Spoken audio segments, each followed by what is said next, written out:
All righty, good morning. Thank you all for tuning in. This is Smart Business Solution. I am Candy Martin. I'm the lead financial educator here, and we are back again with our business boot camp. And I'm so excited about the topic on today, as I am always. We have a great lineup for the rest of the year, but today we're going to be focusing on getting your business together. If you've been following this series, we've talked about taxes, we've talked about business structure, business setup. We've discussed even marketing, like what color should I use in the background? I mean, like we've covered everything. Should you be an S corp? Should you be an LLC? All the fun things we have gone through. And so today, hopefully your business is in a position to become bankable, you know. We build our businesses and we think the world of them. So in order to get others to believe in our dream and to partner with us and to use other people's money, which is which is one of the reasons why we would want to have credit worthiness, is what we're going to do today. And of course, as always, consult with your financial advisor, consult with your the person that is your business mentor before you make any big changes. And of course, here at Martin Business Solution, we offer our services to you as well as the partners that we've brought on. So we have two guest speakers today. I'm super excited about that. So you get to hear other people besides just me today. All right, I'm going to put my helpers on to keep us moving smoothly. So one of the things before we get into it, I'm kind of go over what you see here on the screen. We're going to talk about building your business credit worthiness, meaning, as business owners, as we talked about before, we do a lot of bootstrapping, meaning that, hey, if the business needs something, we're digging into our pockets and we're making it happen. Well, that is not necessarily the best way to run your business. Sometimes we have to start that way. It is what it is, and we have to start off. But our goal here at Martin Business Solution is to help you grow beyond that.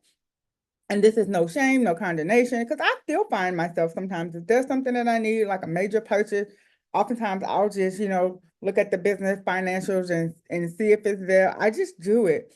And so I'm not against credit, and I'm not saying that's the only way that you can go. So make sure that you're consulting with your consultant and make sure that you are looking at your records, you're considering all things before entering into a credit contract. Another thing about becoming bankable, you position your business to qualify for funding and to build strong banking relationships. When we get into the topic on today, we're gonna talk more about why, or what are some of the advantages and what are some of the challenges to being bankable. Government contracting. Well, before I get into that, we also have one of our guest speakers, Mr. Levi Holder. He's going to talk about, when you're becoming bankable, your bookkeeping got to be together. I mean, you can't go in there and say, hey, I am awesome soft, loan me the money. They want to see it in writing, and rightfully so, especially if they're lending you their finances. And then government contracting, we have the awesome Courtney Elzey from MCDS. She is going to come and talk to us all about government contracting. Throughout this year, I've been throwing little nuggets out about government contracting, and I am so grateful that she's here with us today to kind of help tie all that together. And so let's get right into it. Once again, for those of you who are just now tuning in, you can watch the replay, share it with others. If you're watching live now, you have time to invite someone else. It's someone else that needs this information that's constantly calling you, asking you for advice off the record. Send them this link. All right, get right into it. All right, so this is kind of like our itinerary. It's not hard pressed, y'all know. I'm a stickler for time, but however, today we're a little flexible because we just have the three of us presenting today, so that will be pretty cool. All right. Oh, housekeeping rules. I almost forgot about this. I'm so glad it's here. We are in the process, and I am asking each of you that are here. You see that big large scan me? I am asking, I'm gonna bring it back up toward the end. I am asking that you scan that and take the quiz, download the book. It is part of our initiative for eradicating financial illiteracy. So you guys know I don't ask you for much in these sessions or complimentary, but I am asking for about 5 minutes of your time to make sure that you scan that and get the book downloaded, and or take the quiz. So I appreciate that in advance. And I'll bring that back up a little later in the podcast as well.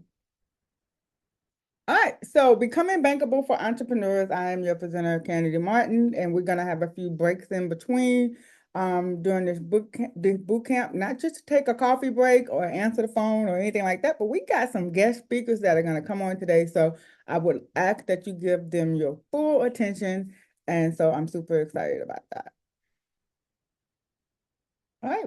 Financial review. So let's kind of do a little, let's do a little bit of our homework. And as you guys know, I always tell you this information is ever evolving. Numbers do change. However, at my last research time, less than half, which is about 48% of small business owners, are confident that they're paying taxes correctly. So that means there are 52% that aren't sure. They're winging it. And they're just hoping and praying. And remember, my motto, hope is not a strategy. So we want to make sure that you guys are confident. 32% of small business owners say better financial literacy would help them improve their budgeting and cash flow. And so that's one of the things that we're targeting here. Is to make sure that you're financially educated.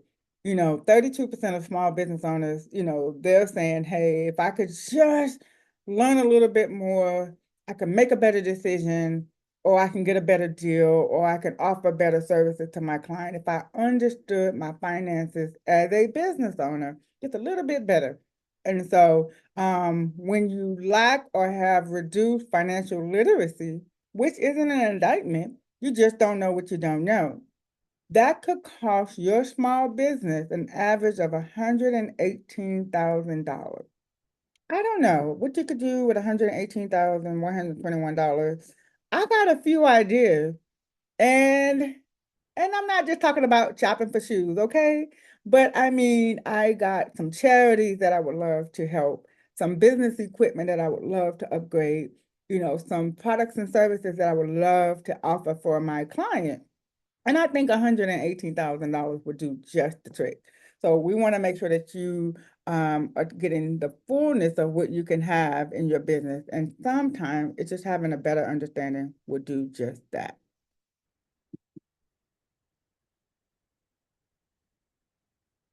All right, so let's see. 74% say their cash flow challenges have stayed the same or worsened over the last 12 months. Meaning that, either I didn't have any growth or it's just been going downhill. And think about it, the last 12 months, that is too close to home. So we definitely want to make sure that, that this is not something that's just ongoing. So 74%, that is a large number. 38% of small business owners use their own money. I'm in that number. Use their own money to fund their business when the cash flow river runs dry. Nearly 6 in 10, which is about 59% of small business owners across the US, use credit cards as an emergency fund or temporary source of funding for their business. 48% of small business owners plan to build personal wealth by growing their business. So, meaning that your business is, your lifeline, technically. It is your, it's as if the business doesn't succeed, there's my wealth for my family, personal wealth. There's my wealth for retirement. Everything that is that I'm working for is predicated upon this business succeeding. A lot of business owners have taken their all and put it into their business. Because remember, if you heard me before, I relate to a business as a baby. Technically, this is our baby. This is my baby. I love Martin Business Solution, and I'm sure you love your business as well. And so we gotta help you become bankable, so everything isn't riding on, if I get this next sale or if this client leaves a negative review because they didn't get their way. Everything can't crash and burn predicated upon one deal or one client or one customer, or one opportunity. So we want to show you how to be better bookkeepers, of your own business. Even if you hire a bookkeeper or hire a CPA firm or a tax office, whomever to manage your book, you still need to have that bookkeeping knowledge for yourself and understand it and have the financial literacy around it, because that is going to help you to become bankable. All right, so are you bankable? What type of business relationship do you have? Banking relationship do you have? Do you go into your local bank ever, or is everything online behind a screen? The AI chat box, is that the height of your banking relationship? Which I do that. I do a lot of online banking and I do chat, and I'm the one that said, I want to speak to a live representative. We get to that point dealing with AI technology, which I love. And I think we will have another session. I don't know if it'll run this year or next year on how to use AI, especially for small business owners when it comes to banking. But anyway, that's a whole nother subject for another day. But do you walk into your local bank? And we always talk about diversifying our portfolios, having multiple bank accounts. You don't want to have all your money in one bank because we already know the FDIC only insures up to $250,000. So we want to make sure that we're not just dealing with online banks. We actually have a relationship with a local banker that we can walk in that knows our name, at least our last name, first name preferably. But when we walk in, they recognize us. They've sat down and talked with us and shared the bank product with us. We've told them about our business. They have had some sort of interaction. They know that we have cash flowing in, that we have developed a relationship with the community in which we're banking with. And so you want to make sure that you are doing those things accordingly and not just everything online. Okay. Have you received credit from a bank other than a credit card? Have you ever said, hey, how can I build a banking relationship with you guys? A lot of small business owners sometimes don't have the best of credit because guess what? The business is brand spanking new, or you've been in business so long and you have been bootstrapping or paying your way through that you just said, you know what, I'll cash and carry. And now you have this opportunity to take on something that's bigger than your bank account, but you don't have a relationship with your local bank or a bank. And so those are some of the things that you want to consider when having a business. You want to make sure that you're able to walk into your local bank and you have some understanding of what it is that they require of you so that you can apply and become bankable. The things that I'm going to share today are going to be more general, not specifically for your specific business per se. However, it will be some general practice rules that pretty much is standard across the board. Like, for example, you got to have an EIN. I mean, like, that's real basic. So think about things like that. So we're going to keep it real surface level. And like I said, however, me and my business partners that you're going to meet on today, we do offer a complimentary consult so that we can get more specific about your particular business needs. But in the meantime, take the information that we share today and apply it accordingly. All right. And so what would the process be like for you? If you walked into a bank, your particular bank that you identified that you want to have a banking relationship with, and you said, hey, I want to apply for a business loan, a line of credit, or even, or a business credit card, or whatever the case may be, or a partnership or a sponsorship. What is the process? Do you even know what the process is? Whether you are prepared for it or not, you at least need to know what the process is so that you can get prepared for it. Because every bank has their own little quirky thing that they want. There are some general things across all banks, but a particular bank may want a particular item that's not needed by another bank. So if you're going to go into bank XYZ, because I'm not going to call any bank names, but preferably you're using a small local bank for your area. Everybody knows I'm not a big bank fan, but hey, I'm not against it. They do have a place. But anyway, you walk into bank XYZ and you say, hey, in about 12 months, I'm going to come back to you guys and I'm going to want to apply for a business loan for my company. What are the things that you all require? Get that list, check it off. And if you have all your ducks in a row and everything is good to go, you're ready whenever, you're bankable. But let's say you're not. Don't lose hope. Take that list and let's work on it.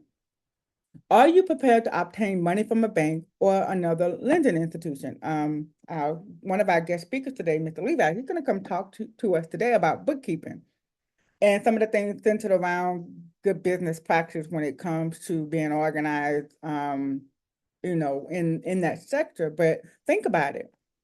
Are you prepared? Banks want to know a couple of things when you go in and you get a loan. They want to know when you're going to pay them back.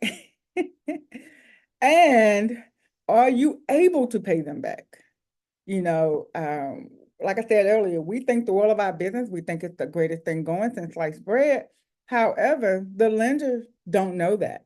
They don't, and sometimes they don't really know us personally. So in order for them to have reassurance and trust in us to loan us their money, they need to see how the business measure up. Are you stable? Are you consistent? You know, how long you've been in business, what type of business you've been doing, who you've been doing business with, how does the cash flow work? Do you take credit cards? You know, are you taking cash? All those things have to be considered, and they can get the gist of that simply most of the time just from your bookkeeping.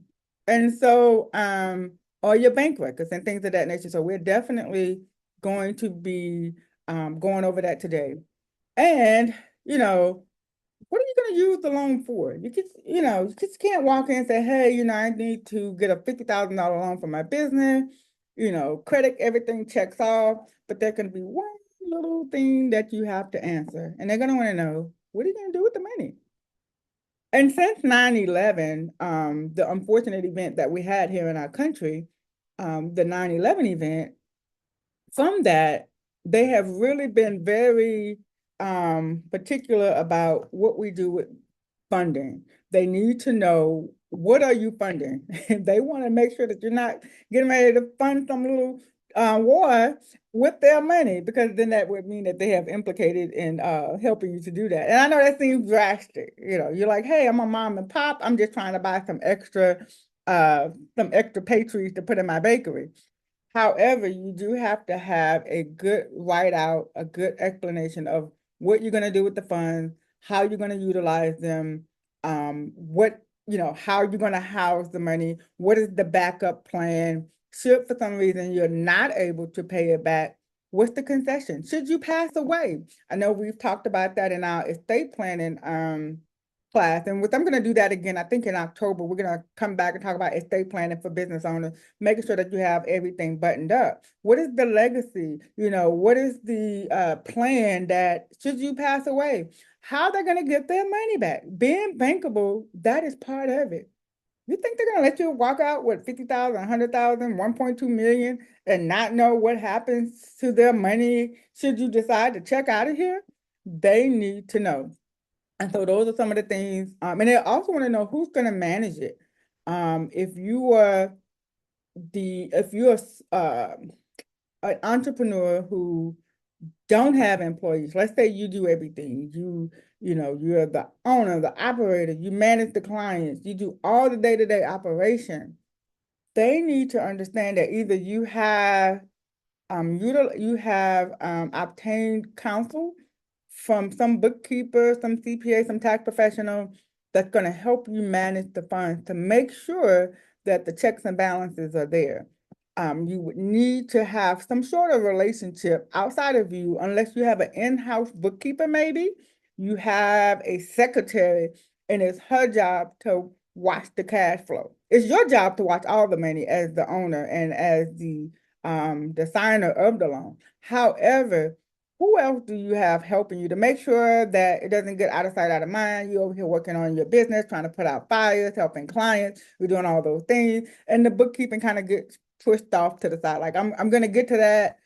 However, the bank or the lender, they want to know, how are you going to utilize the funds and who are you going to have helping you to manage it? They want to make sure that when you walk out of that bank with that loan in hand, with those funds, that not only and in most cases, I'm going to say they're not just looking out for their interest. Of course, they want the money back, but they want to make sure that this is a good deal for you too as the consumer of this loan. Because guess what? If you have great success and your business scale and you're able to employ more people in the community, you're serving clients and customers, and you're able to say openly, hey, my business grew, and thanks to Bank XYZ for helping and believing in me. Those are the success stories that they want, not just for themselves, but because it is, just to be honest, it is a good look in the community, and that's going to entice more people to come to their bank. So they got to make sure that, they don't want it to be like, oh my gosh, I got this money from the bank and I blew it and now I'm broke, busted, and disgusted. That's not good marketing. And it sure is not good for the community. And, I believe most banks do want to partner up with good people in the community and really give them an opportunity um, to level up.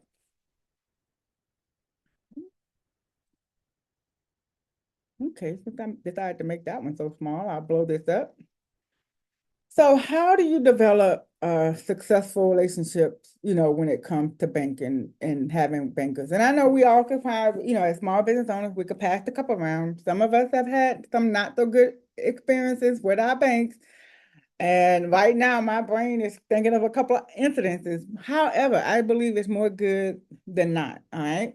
So to develop a good relationship, and it's never too late to start over. So hopefully after today, if the relationship isn't there, that you'll consider some of the things that we talked about today and begin to build a relationship. You want to identify and establish a relationship with a financial institution close to your business. One of the reasons why you want to do that, like I said, even if you have a bank way off 7 states over, that's fine, or an online bank. You still want to develop one with the local bank that's close to your actual business. If you work from home, or if you have a brick and mortar, a local bank that's close to your zip code that's assigned to your business. And the reason why you want to do that is because that bank has an interest in their community and their close proximity to you. So you want to make sure that you're there. You're going in at least once a month and you're having a conversation and you're checking in and you're asking questions. You're building that relationship, and you want to make sure that you do that with a local bank. You want to identify the right person and call to make an appointment. If you don't have a banker that you're currently working with, and if you are working with a banker, are they a decision maker? You want to have a relationship with the decision maker. If you have a dollar in that bank, you have a right to have an appointment with the decision maker. If they choose not to, guess what? You're at the wrong bank. And guess what? You and your money can go somewhere else. So you want to make sure that you're building a relationship with the bank that welcomes you and that will allow you to have appointments, to ask questions.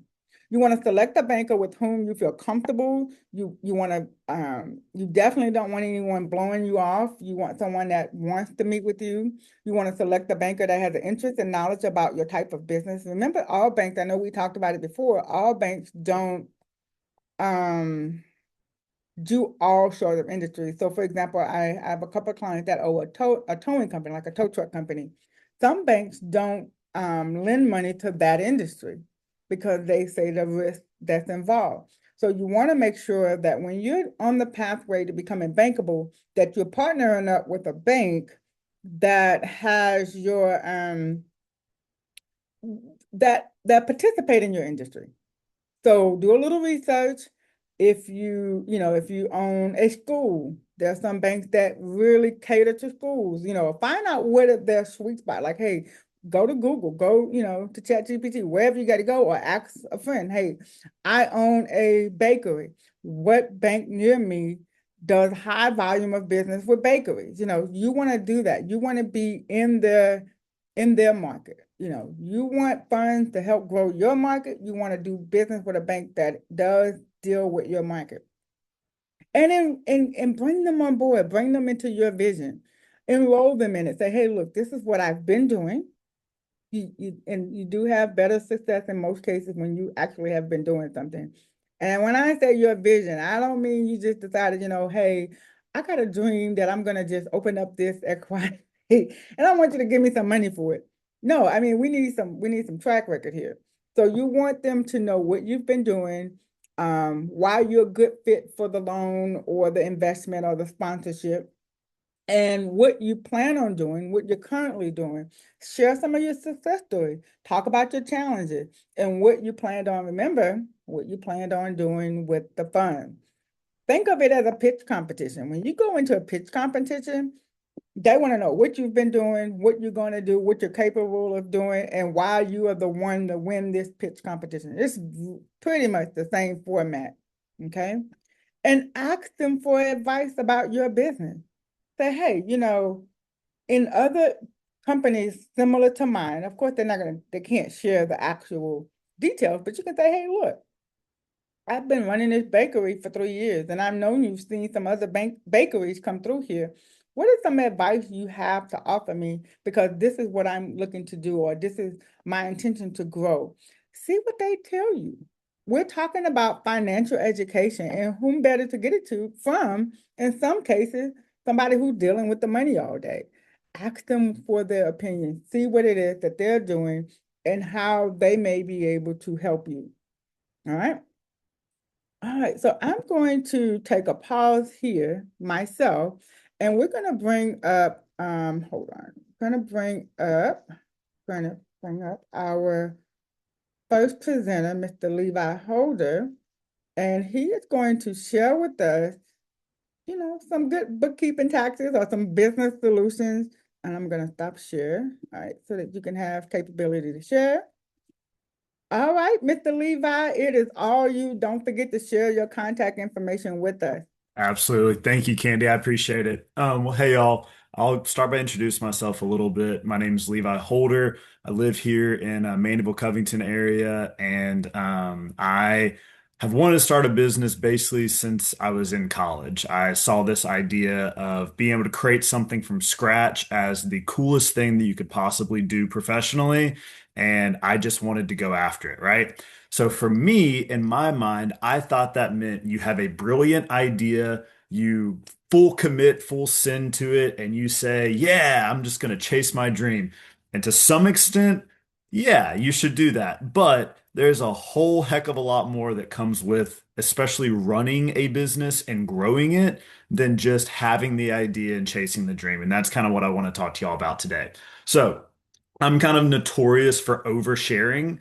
I teach Southeastern a little bit on the side, and I'm sure a lot of my students would say that I probably share way too much and get way too personal. But what we're going to do is we're going to dive into my first business that I started. And this is a horror story of what not to do. Okay. It's going to be a lot of information here. Buckle up, make sure you're ready. But let me share my screen and we will start here.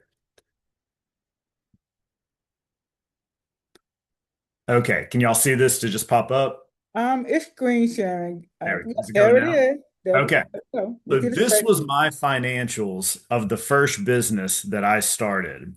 It was called Breakwater Analytics, and the idea behind it was I wanted to I went to school to learn about data and business analytics, and I wanted to take the practices that big companies were using and make them more accessible to small businesses. Okay, that was my whole pitch. Was like, I know what I'm talking about when it comes to data. Let me come in and do data for your company. But behind the scenes, this is the data that I was collecting on my own business. This is what I threw together about a week before taxes were due in April because my mom, who works as an office keeper, was like, hey, you really need to have something in case the IRS comes back and is like, show us proof of what you recorded. And this is what I had. I made this off of bank statements. I made this off of transaction history that I had and what little revenue I was able to generate on my own. Okay, so this is what not to do. If this is what your books currently look like, then you don't have books. You really don't have anything. Okay, so now I've wised up a little bit. Breakwater Analytics was a colossal failure. And I've now started a second business a couple years later called Lark Solutions. And one of the best things that I could possibly, or that I did, was I asked my cousin, who is a accountant and bookkeeper, to be my business partner on this. And this is what he has done for us. So, are y'all now seeing QuickBooks? I want to just make sure it's shared before I keep going. It Yep, should be different. yep, we can see it. It's coming. Okay, cool. So, this is QuickBooks Online. And if you are just getting started, QuickBooks Online is probably your best friend as a business owner. So, what it is, it's a way to digitally set up your books. QuickBooks is a very old company. They've been around for forever. They were on desktop for forever. This is their online version. It it is plenty powerful enough to help any small business until you get probably 10 years down the road. Like if you kind of have to grow and blow up a little bit to be bigger than QuickBooks Online. Okay. So we set all of our clients up now on this platform, mainly because it's really, really easy to track and submit information to. It's very, very easy to then take insights away from, and it has a lot of like automation to it. Okay. So this is our personal books now going from this to this. And what I have pulled up here, I'm trying to make sure I don't share any like too sensitive information, but this is our real expense history. Okay. I can look at it at a moment's notice. It's connected to our business bank account, and we can scroll through and we can look at all draws that have been made, the details on them. We can make labels for what that was. And this just helps us stay far more organized and helps us better understand where we're really spending money. Luckily for us, we don't have a ton of overhead costs, so this is relatively simple.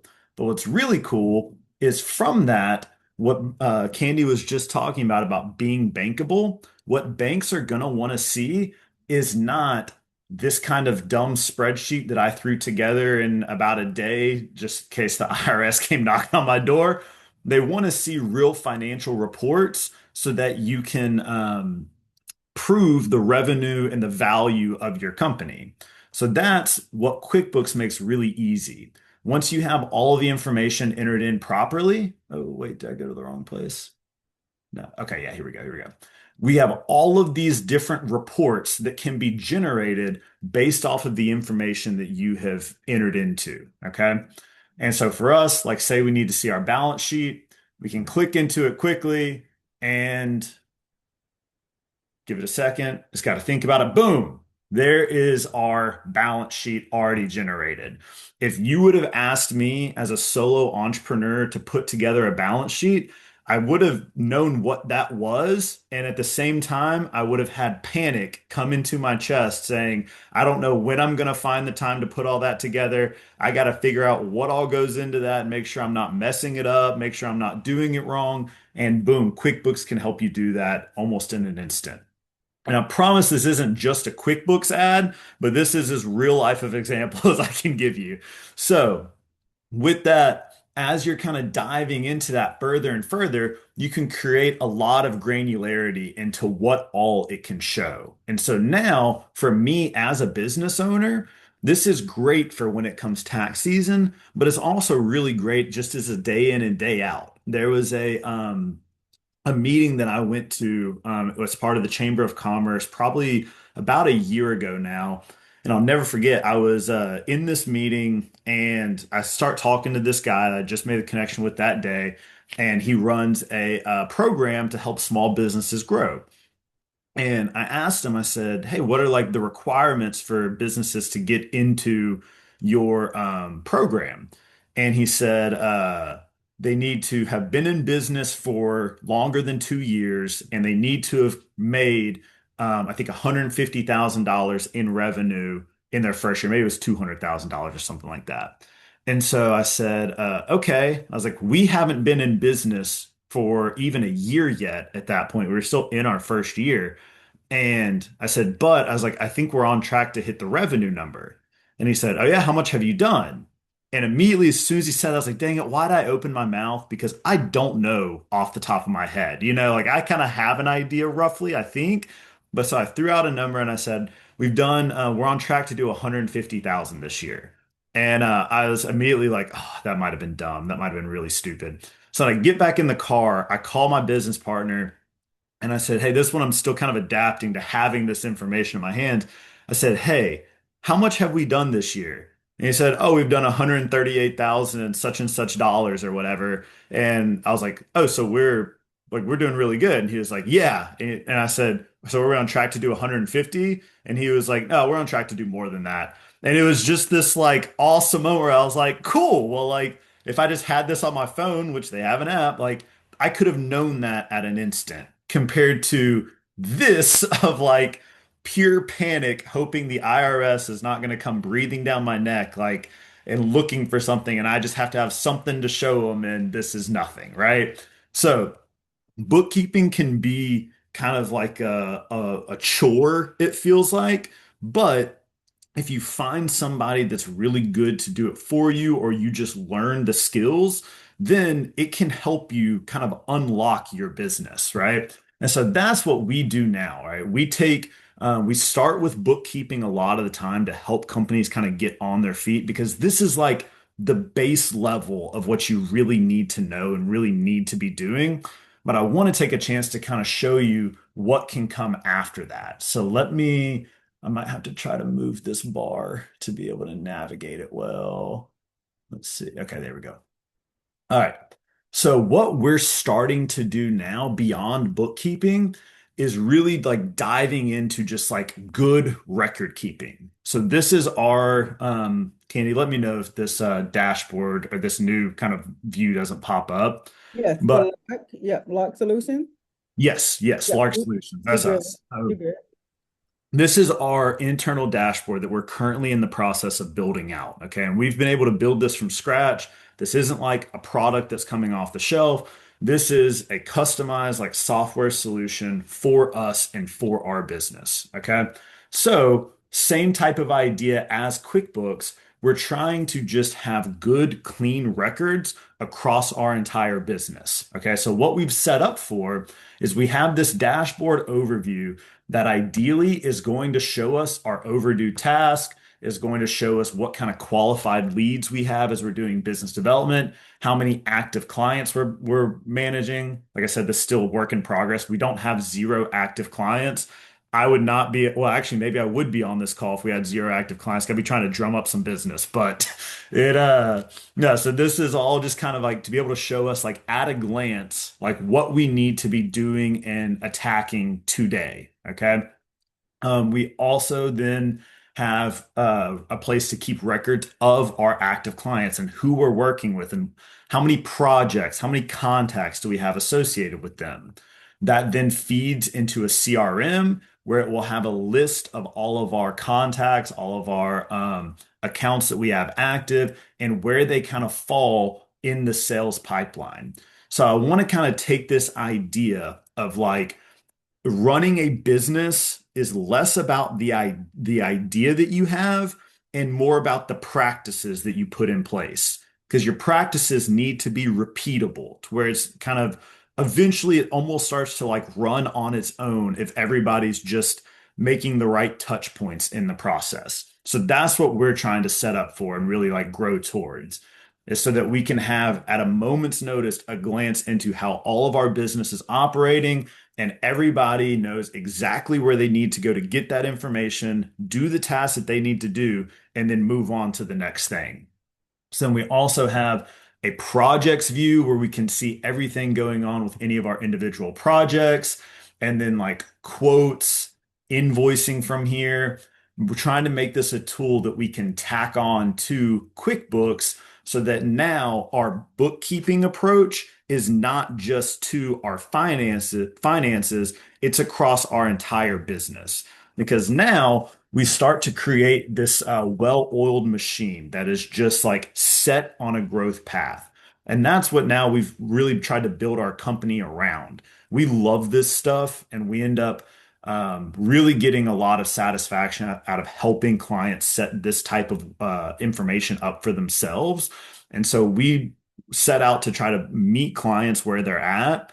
And anybody that has managed to make money, but their business has become kind of a headache for them to run, this is the solution. This is what brought so much peace to me, knowing that, hey, it isn't just all of this stuff that I'm holding in my head.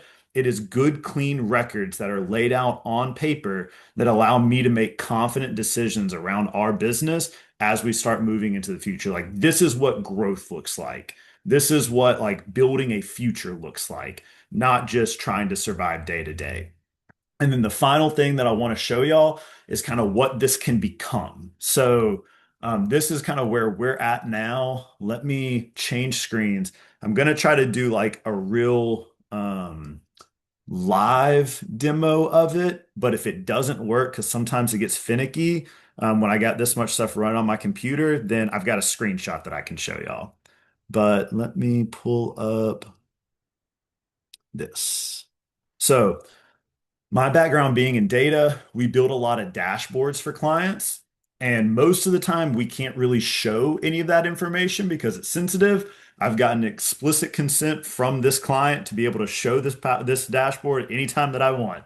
So this is an inventory dashboard that we built for a client. Are y'all seeing this now? Okay, cool. And you can see we've got all of these different tabs across the bottom. This is all built in Power BI, which is an Microsoft product, very similar to Excel, but made for dashboards. Okay. So for them, what they had mastered the idea of like record keeping, right? They're a big HVAC company headquartered in Shreveport, and they operate across the region. Okay. So they had really good, clean records. They knew what was coming in, knew what was going out. Like they had so much information that they were collecting that now it was overwhelming and they had too much information and it was just sort of like flooding their ears and flooding their eyes to where they couldn't really make any clear decisions based off of it. It needed work. So that's where I came in. I was able to organize all of that super messy data. And if you saw what this looked like behind the scenes, you'd probably like run for the hills. And honestly, there's a few times where I wanted to because this project was a little bit of a nightmare, but we made it. And so all of this to say, now all of that super messy data that just starts like flooding in and isn't really worth anything to you now becomes easy to navigate and quick to make decisions off of. And you can see these are all calculations that they wanted to be able to see that allow them to manage their inventory properly and broken down. Now you see a lot of zeros here, but that's certain parts they don't, it doesn't really give you much info on it. But or sorry, it doesn't give you, not that it doesn't give you the calculation's just zero at the end of the day. But all that to say, it gives them good insight into properly managing their inventory. And then they can also, because they operate in different regions, they can then switch region by region. If they want to look at a certain part, they have a part lookup here, an item lookup where they can go into it. If they want to see by customer, they have a customer lookup here to be able to see by customer. They want to look at different date ranges to see how it's changing over time. They have that capability here. So that's kind of the direction that sort of this good record keeping can take you is that now, and I'm going to stop sharing so that hopefully it continues to work well. Okay, cool. So that now we're going from like a crappy little spreadsheet that a 23-year-old kid threw together out of a panic to like real business insights into like live data feeding your business so that when you get asked a question, it's not a, hey, we need to figure that out. It's a, let me go look and I'll have an answer for you in probably about 10 minutes. And that's where business really starts to get fun because now you're not stuck in the weeds feeling like you're trying to like fight your way out. Like that's where, Candy, I think I've heard you say this a few times, but like good finances means freedom, right? And like good record keeping, having it cleaned up and like ready to go at a moment's notice, that is freedom for your business to be able to like run and fly the way that you want it to instead of being stuck in the weeds of trying to like every new thing that gets put on your plate is something you have to go figure out. This is all ways that we can set it up so where it runs very smoothly and it's always operating the way it's designed to operate. So I want to stop for a second in case there's any questions, and then I'll kind of show y'all how the best way to get in contact with me. All right. Well, I have two questions for you. Yeah. Not sure if anyone else has a question. Let me make sure that if you have a question, you can put it in the chat, and let me give you guys the ability to unmute yourselves if you would like. Hold on a second. All right. Uh-oh, Levi, I think I muted you back. My apologies. But I have two questions for you. One of the questions is for a new startup, brand new, earn their first dollar business, Yep. what advice would you give them as far as like they're getting ready to get a notebook or a spreadsheet together? Do you think that they should actually invest in bookkeeping software or bookkeeping services first and then grow from there, or should they grow and then integrate later?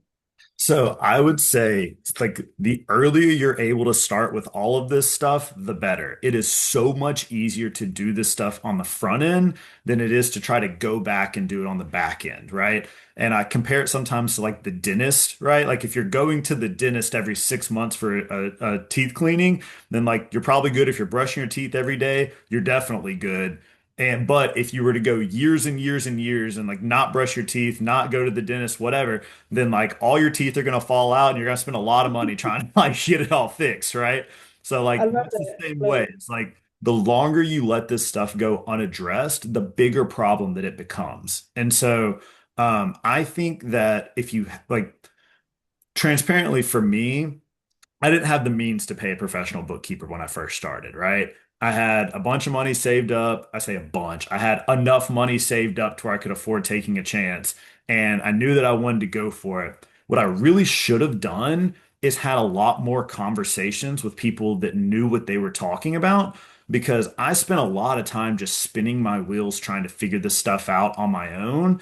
And I was almost like a little afraid to ask for guidance because afraid I'd get laughed out of the room. I thought people would look at me and be like, here's this dumb kid. He doesn't even know how to like keep clean books. What's he going to do? He's not a real business person, whatever. And so mm, I kind of let that keep me down. But really, what I should have done is use some of the money that I had saved up and paid for, even if it was just like, um, a week or two worth of work for someone that really knew what they were doing to set up my books properly for me. It probably would have run me about $300 or $400, somewhere in that range, but that would have made it so much easier for me. And it probably would have taken them like an hour to do, right? right. And so where it would have taken me weeks to figure out like, am I doing this right? Whatever. And we've done that too, where like one of our clients, he had a finance background. He knew what he was talking about when it came to money and like how to manage it, but he wasn't an accountant. And so he set up his books in what he thought was the best way, and it was serviceable for him. But whenever we came in to really like help him he was growing too much. He had 6 employees now. He was really like going from this solo entrepreneur to like a real business. And he was like, I know this isn't going to work for me long term. I just don't know how to fix it.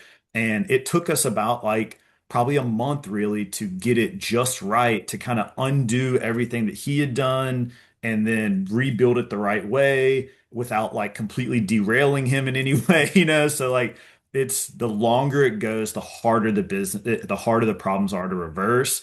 And then like the dashboard that I just showed y'all is a perfect example of that. Like if I was to come in and they were saying, hey, we want to start tracking our inventory, I could have set it up all in a way to where these reports would have been super easy to see and they would have been seeing it from day one. Because I mean, they've been in business for like 60 years, like all this is really built up over time. And now me going back trying to fix that, it took me almost a full year, and really even like I'm still working on this to some extent. Like they come back to me and they say, hey, this doesn't operate exactly the way we want it to, and then I need to go in and fix it. And I've been working on this for over a year now at this point. And so all that to just give you an idea of like the longer it goes, the bigger the problem is and the harder the like knot is to untie. And what Levi didn't mention, how much more it's going to cost. 100%. Oh yeah. Yeah. Like You it's know, because it's you just know, time, you it's the know? same here. When I have clients that haven't filed taxes in 5 or 6 years, sure, we can do it. It's going to take us a little longer because we got to do multiple years, but guess what? It's going to also cost you more. So sometimes cutting corners on certain things, it's going to cost you more in the long run. So sometimes it's better to go ahead and just do the cost of doing business, do it right from the start. It's going to save you time, which is something that, you can't put a price tag on that. It's going to give you time freedom. It's going to also give you a second set of eyes, and you're gonna know that is correct. Case of an audit, you do have someone that you can call to say, "Hey, help me with this because this is the system you helped me put together." And then Absolutely. secondly, it's going to save you money, to do it on the back end. That dentist analogy is, yeah, just think about it. We all complain about the cost of going to the dentist. So just imagine if we waited years and years to go, how much more that would cost us, how much more time it would be. And so thank you for that. And the last question that I'll have for you, I don't know if anybody else has one, but the last question that I have is for those that, like I said, startups was one thing, but those that have been in business a long time, you kind of touched on it. They've been in business so long and they've been winging it or doing it their way and haven't really progressed, haven't gotten it organized. And sometimes the delegation of letting it go to hand it over. Yeah. So what piece of advice you could give someone who really needs to turn it over to let it go? For those of you who have grandbabies and kids, you get to let it go, okay? So you get it, if you know, you know. But to let it go and to let someone else come in and I don't want to say take over because remember, we always want to be involved in our finances, but to let it go, to let someone else come and clean it up, get you back on track. But this person has been in business 10 years, 20 years, and they've been making money. And I can see that they're scared, but they won't let go. So what advice you'll give to them? Yeah, so I kind of got two different ways I want to address this. The first, and I'm talking to myself, right? Like I'm almost preaching to myself as I say this because I'm really bad about this. But like if you're not letting go of some things, then you are what's holding the business back, right? Like for me, I handle all of our like lead generation, I handle all of our sales, but then there's also a handful of clients that I am like solely responsible for delivering on right now. And they're two of them are our biggest clients to where if they left, then like we got to figure some stuff out because they pay us well, you know? But with that, what we've really been like over the last few months addressing is like, how do we find a way to just lighten the load of one side or the other on me? Because right now, we can't take on any more big clients like that because I can't handle one more big one. And our lead generation suffers at times because I get too like head down in the weeds trying to deliver on these clients. Okay. So with that, like it's, something has to give. I can't do both of those things off into the future of forever and our business still be able to grow. So I have to find a way to replace myself. And I'd say anybody that's trying that has like an aspect of the business that just feels like it is weighing them down, and especially if it doesn't really come naturally to them, start looking for a replacement because like the second you find that, now you're freeing yourself up to go do what you're great at. And especially if like you're the one that needs to be running the business and you got to be making like real decisions, then like those decisions are just getting put on the back burner. And those decisions are probably more important than like the paperwork that you're filing. But if the paperwork falls apart, then the whole thing crumbles. So it's like both need attention, you know? And that's where I'd really say like, so all that like if you're afraid of letting go, that's what you're creating for yourself. It's just more stress, more headache, and like you're holding the business back. The other thing I will say though, and this is where we've seen a lot of people mess up, is like say they recognize that they're holding the business back and they need to kind of take that next step forward. Who you hire and who you put in that seat really, really matters. Like I was incredibly blessed that my cousin, who is like my best friend in the world, and he was the best man at my wedding. Like he happens to be a phenomenal accountant, and he was also, I guess, crazy enough to like take a leap of faith and start a business with me, right? So like that's sort of just like a match made in heaven, and like it's worked out really, really, really well for us. And I can trust him more or less like with my life, you know? But not everybody has that. And that's something that like I didn't know if I was going to find a good business partner, especially like I can be hard to work with sometimes. And like I didn't know if I would find someone that worked well with me. But once he came on board, it was freedom for me and that's when we really started to grow. It was like once he came on board and he was able to take off sort of like the office work side of things, like we really started to find our stride.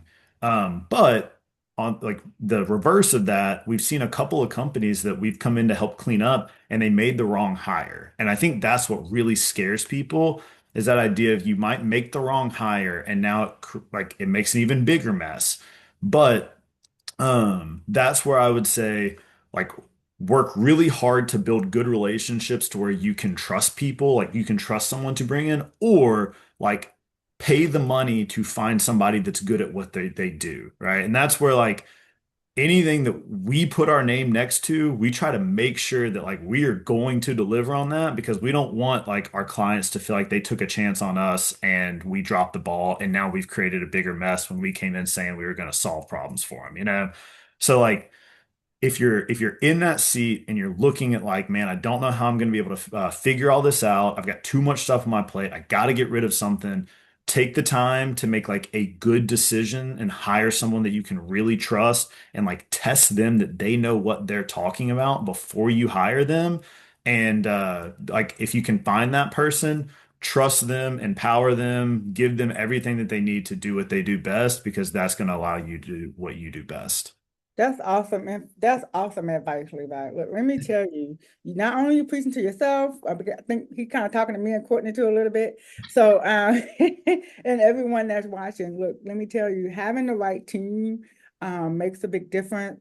Taking a chance, investing the money, all those things are the cost of doing business. And we're not trying to scare people out of doing business or closing your business down. What we are saying, take a step back, reassess, see where you can reallocate the money that's going to give you back your time freedom, that's going to help you put back. You got something else to add Well, to that? yeah, yeah. You just Go struck ahead, a like hit something in go my head. ahead, Levi. He's Something preaching I now. did Go not know. Something I did not know going into business is that I thought like make money, hold it, be like really stingy about where you spend it or whatever. But truly, you get taxed way harder on the money that you hold than on the money that you spend to like build the business. So like if you can ahead. find a way to spend good Yeah. money, like oh never mind, I won't worry about pulling it up. The That IRS is first listening, like, what you want to say, Levi? that No. first year I was in business, there was a piece of software that cost me almost $4,000 that I was Oh, like so wow. worried about paying because I didn't have the money really at that time. But it Right. allowed me to make about $10,000 in revenue, which good return. And then at the end of the year, whenever I started filing my taxes or whatever, and I started putting in expenses, if it wasn't for that software, I'd have paid way more in taxes because I didn't have any other expenses because I was trying to be so frugal. So like if you can find Right. something that will definitely bring value and you have to spend for it in some ways like that can be a good thing because like expenses on your books can be a good thing if like managed properly. I'm going to record that part for my tax client. Okay. And I'm gonna say, look, it's not just me. Levi said it too.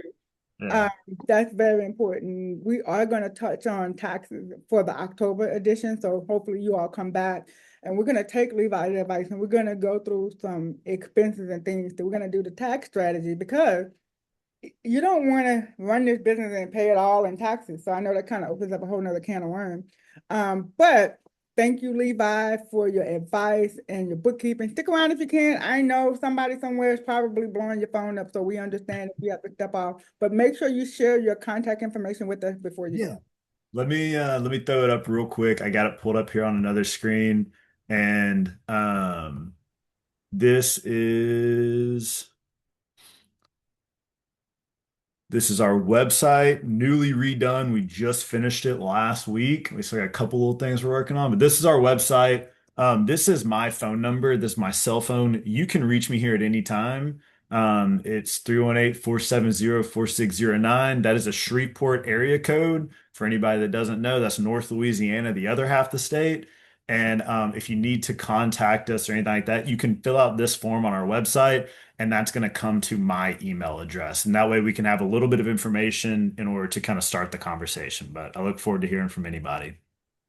Thank you. Thank you so much. And when we send out the replay, we'll also include the URL link to Lark's Awesome. nice website. And of course, I'm loving the green. You know, that's one of my favorite colors. The good cut. My wife made that pick, so it's That's I'll let her know. Yeah. great woman, great woman. She has awesome taste. She has awesome taste.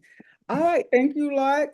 I'm sorry, Levi. I keep saying Lark because I see that on your shirt, but Levi. All right, so I'm going to go over a few more slides, and then we're going to bring up Miss Courtney Elzey. She's going to talk a little bit more about the government contracting. She has a documentation service, so I'll get into her bio in just a little bit. But I'm going to kind of touch on a few more items, and we're going to bring her in. So back to being bankable, you know, taking into consideration everything that Levi just taught us about having good, clean record. Trust me, that is something, even if you didn't have a fancy software, however you present it, it needs to be clear and precise, and you need to understand it, because just because you hand them over a document, they may ask you questions about it. Like, hey, this is an awesome spreadsheet, or this is a great report from your software. You know, explain it to us. This is an awesome tax return. Explain it to us. So don't just hand the document over. Make sure that you understand what is written in it.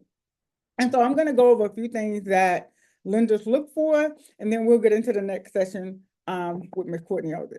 All right, so when you go to lenders or investors or even sponsors in some cases, what are the things that they look for?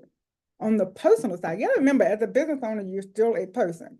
And as a business owner, you are personally responsible for your business. Let me see, did I put that here? Let me see, I think I did. Let me see. Something I kind of want to check. So kind of had it in reverse, but you know, bank lending 101 is the personal guarantee. I want to talk about that really quick. I know on social media and other places you hear people say, start a business, you don't have to pay taxes, or start a business and you can get everything in the business name and save your personal credit. Let me throw a flag on the play there. When you own a business, or you are the CEO of the business, if you are the managing member of the business, in some cases, and in most cases, you're personally responsible for the business. Don't believe the hype. There are some cases where you can just use your business EIN, where you can just do everything under the business, but somewhere that paper trail is going to lead to you personally if you truly own the business. And banks and investors and sponsors really love having a personal guarantee, especially when you're either a new business or this is your first time maybe doing business with that bank. They want to know, if this goes south, who is personally responsible to step in. So some of the things that I'm going to talk to you about is going to kind of center around being in a position to be credit worthy personally and to have a good foundation financially, so that you can, in a sense, co-sign for your business. It's your business. And if you don't put any skin in the game, why do you expect someone else to? So kind of go through some of the things that they look for as a lender. So this is coming from a lender's perspective. They're going to look at your personal credit history. They're going to want to know your credit score. They're going to want to know your experience. For example, if for whatever reason we're going to just use the bakery today. So if you're going to start a bakery, let's say you're going to start a muffin and mocha business, you know, and then they ask you, you know, they're looking at all the financials, everything is checking out, and then they say, well, what experience do you have in baking and owning a bakery? And you say something like, well, you know, I've been working offshore in the oil industry for the last 20 years. And you just start talking, and they're like, well, how are you going to connect that to a bakery? They want to know that this bakery is going to succeed. Or are you going to say, but I'm bringing in someone who has been working at XYZ Bakery for the last 20 years, and they're going to be running it and picking out the recipes?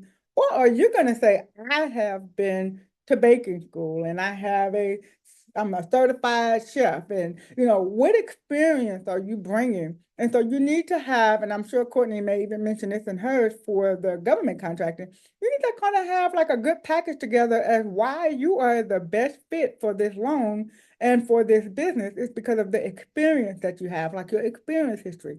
How do we know you know what you're doing? Pretty much. All right. So the backstory, your owner investment. Generally, 25 to 35% of whatever the needed amount is should be funded by the business owner. Just kind of like back to what I just said, you want them to invest in your dream, but you haven't invested in it. So you need to show your investment, your blood, sweat, and tears. What have you put on the line? And it's easier, or I don't want to use the word easier, but I want to use it makes more sense when you can say, hey, this is my vision, this is the cost of everything, this is how I'm going to repay it. You got everything laid out. And you said, because I believe in it so much, here is how much of my own money that I am going to be investing, and I am asking you to partner with me to fund the loan. Makes better sense. Think about it, what would you rather?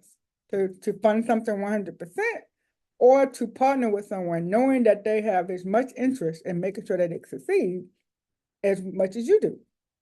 Personal collateral. Now this is I am not an advocate for someone putting their home up for collateral. You would probably never hear me say that when I'm working with a client on their financial strategy. I know that's an option. I don't even discuss it because I'm like, if there are 9 other ways, we're gonna try those 9 other ways because I'm just not an advocate for it. I'm not saying that it's right or wrong. It's just my personal preference. I wouldn't want someone to have to put their personal home up for collateral or land up for collateral. That's just my bias. However, that is an option.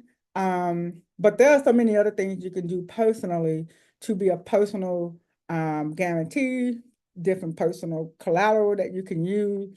And so for me, for Martin Business Solution, we would advocate and find what else we can do so that you're not having to give up sometimes your biggest asset, which is your home, or your land or things like that. We really try to come up with other solutions because there really are other things you can do. So when you meet with someone and the first thing they tell you is to put your home up, you want to ask the question, hey, what other options are available? Because there are truly other options, okay? All right, so make sure that you remember that. All right, let me move this out of the way so I can see. All right, so business, some of the things that the lenders look for when it comes to being bankable or getting a partnership for a loan or a contract, they want to know what type of industry are you in. Some banks, like I mentioned, don't partner with certain industries. They may say it's because of the risk, or it could be they have not had they just may have a personal preference in what type of industry they want to work with. Case in point, like I mentioned earlier, if you have a towing company, or let's say you're a race car driver. So there may be certain industries that they're like, hey, we're not dealing with that industry. Doesn't mean that you can't be bankable. It just means that particular bank may not be the bank for you or that lender or that sponsor. There's just something some people just won't put their money behind. Cash flow of the business. Can you show, as Levi was just showing us through the bookkeeping, getting your records clean, having a way to show a clean flow of cash? What has been the cash flow? Is it consistent? Those are some of the things that they look for. And it's not so much about having a bunch of money and having this large sum of money in the account. It's more so about the consistency of deposit. Are you sustainable already? And can you stay afloat? And will putting more money in the account be a good thing? So for example, if you know someone who we all could probably identify somebody that wastes money, like they get paid on Monday and Tuesday they're broke. If your account looks that way, they may not want to invest money in unless you have a really good explanation that you can show that, why it's that way, and that giving you more money is going to fix the problem. Because remember, financial education is about understanding understanding the finances behind your business and your personal finances as well, because they are going to ask those questions. And you want to show a good cash flow, consistent deposit, and showing good stewardship and management of the money. Financial statements. Do you even have them? Can you find them? Is it in a file drawer? Is it online? Like wherever it is, can you present those tax returns? Are your taxes up to date? That is going to be a biggie. Let me tell you why. Because the last thing they want to do is give you a pile of money, and then you have an IRS tax lien, and the tax lien comes to take all the money. Now you don't have the money to do the thing that you said that you were going to do that would generate the money for you to pay them back. So the taxes got to be current. And if you owe a tax balance, it's not a strike against you. Are you on a payment plan? Simply put, the payment plan goes into your debt to income ratio. All things are good. You can have a tax balance, just are you paying it? And are your taxes up to date? Federal, business, and local taxes all across the board, not just the federal. Business collateral. Does the business have any equipment, any life insurance? Remember, we talked about that in our prior session about having key man insurance. We may get into that in another session later this year, but having your insurances in place. What's the collateral should something happen to you, if you become disabled, or if you unfortunately pass away? What is the collateral for the business to make sure that that loan is repaid? Those are some of the things. If you're in a partnership and then the partnership fall out and have to disperse, how will the bank loan or investment get repaid? So those are some of the things that the business collateral has to make sure. And we talked about how life insurance can answer a lot of that. So we want to make sure, not just if a person passed away, but there are certain things like key man policy, things that work in place while you're still living. So that's another class, but hey, we can always have that conversation and how you can leverage life insurance to answer a lot of these questions.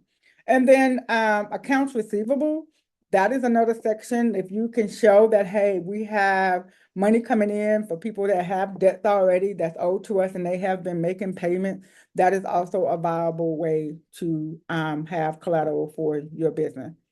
All right, so I am going to kind of shift gears a little bit. We'll get into our next part, where I am going to introduce our next speaker, and we are going to learn some more, and then I'll come back with our final tips and Q&A. And don't forget, I'm going to send you guys a link to take the financial literacy quiz. Remember, these sessions are complimentary to you. We just asked one thing, and that is that you would be so kind to take the quiz afterwards, and we could really we really appreciate you taking that quiz for us. All right. So I'm going to share my screen again. All right, technology, you gotta love it. All right, bring that up. All right, so our next presenter is Miss Courtney Elzey. Let me see if I can get my screen sharing to work. All right, it's not working for me. That's all right. I'm gonna get it. I'm not going out with a fight. All right, let me bring it up. There we go. All right, so I am going to do it this way.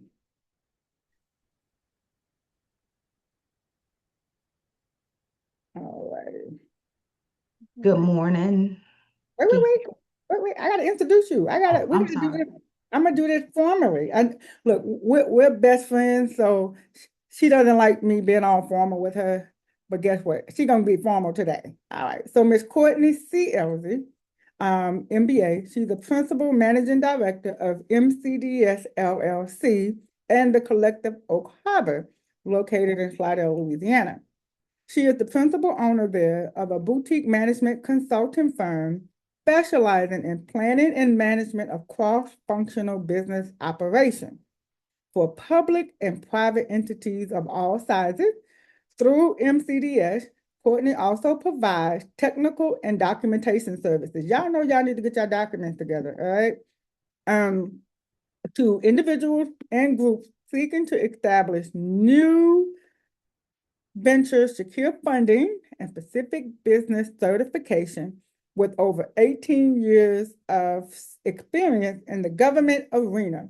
Courtney has gained extensive knowledge of, and y'all excuse me because I'm having to do this from my phone, extensive knowledge of project and construction management, disaster recovery. Now, y'all know we're in Louisiana. For our Louisiana folks, y'all already know we need to have her on speed dial when it comes to disaster recovery, as well as contract procurement and administration. Her background has made her a trusted advisor to all of her clients. She has helped numerous private nonprofits execute funding from various state and federal entities.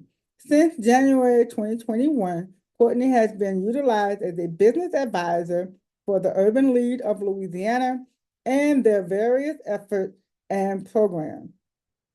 In 2022, Courtney expanded her entrepreneurial portfolio by acquiring the Collective Oak Harbor, a co-working office space that offers flexible work solutions and fosters collaboration among small business owners. Now, one thing she didn't mention in there is how trustworthy and high integrity that she has. It's one of the things I like about her. And y'all already know, a lot of times people have fancy resumes and awful characteristics, but she checks all the boxes. She is a mom and a wife. She left that part out. She's super friendly to her friends. Inside joke. But anyway, I am going to bring up Miss Courtney Elzey. I'm going to turn it over to her. Did I give you co-host capabilities already? Let's see. All right, I'm going to make sure. No. Oh yeah, Okay, you I'm did. gonna, okay, You all right. did. So I'm gonna stop share and let you have the floor. So I'm gonna turn it over to Courtney Elzey. She's gonna talk to us about government contracting. Good morning, everyone. Thank you for joining, and I appreciate the opportunity, Candy. Um, I truly appreciate the information that Levi shared and Candy, both of you. I'm used to Candy's spill, so I know Candy's presentation like the back of my hand.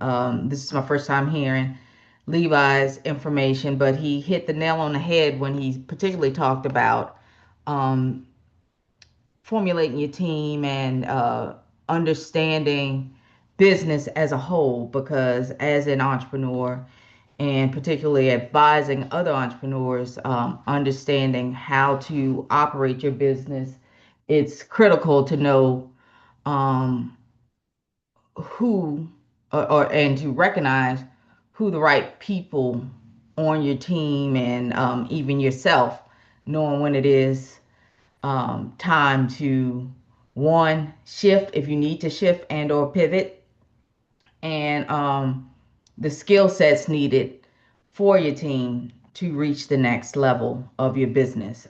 So I appreciate that, Levi, and you stating that, because a lot of entrepreneurs, including myself, we struggle a lot in that area. Um, so I'm going to talk today about government contracting. So, a lot of businesses at all levels, both new start, small, those that are venturing who want to both grow and scale, they all know about government contracting, but they don't know about government contracting and all that it has to offer. So, I am going to share my screen. I do have a small PowerPoint, but I'm not going to kill you with the PowerPoint. So, don't get nervous. Um, it's a few slides, but I'm not going to go into the detail on. Again, I'm Courtney Elzey. I do own MTDS LLC, which is a management consulting firm. I'm located in Slidell, Louisiana, but I do service all 50 states. My background is in engineering and construction. I am a degreed electrical engineering, practicing civil engineer. My background is I have now, I think my resume, I mean, my bio says over 18 years, but it's actually what, 20? I need to update that bio. I was looking at that yesterday and it needs to be updated. Oh Lord, it's like 22, 23 years of over 23 years of government, um, federal government experience. But I ventured into entrepreneurship over the last 10 years as a consultant, and I still do federal government work. So I never left the federal government per se. So I do business consulting from the federal government perspective, and I'm going to talk to you a little bit about this is called bidding to win, but we're going to talk about developing your skills to work with the federal government. So, how you position yourself to work with the federal government. In short, you need to plan, position, and procure. When we talk about planning, we talk about understanding the requirements, determining your capacity. When we talk about positioning, you need to make sure your business is positioned. And when we talk about your business, you can be a for-profit, you can be a nonprofit, but you need to be positioned. Making sure in that positioning, making sure your business is has obtained the necessary codes and or certifications and or capability statements. And we're going to talk about that a little bit more in detail. And then when we talk about procuring, if you want to venture into government contracting, you can't do anything if you don't actually submit a bid and or procure an actual contract. So you got to put yourself out there. No one knows you exist if you don't put yourself out there to procure the opportunity. And then if all, while you're doing any of those three steps, if you need help, there's always help out there. And guess what? There's always free help out there. So that's why Candy put this uh, workshop together so you can know that there's always resources out there to help you position your business for growth and scaling. And people always ask, well, what's the difference between growth and scaling? Growing is just what it is. You're growing. As you're growing, your expenses are growing, your business is growing, your expenses are growing, your resources are growing.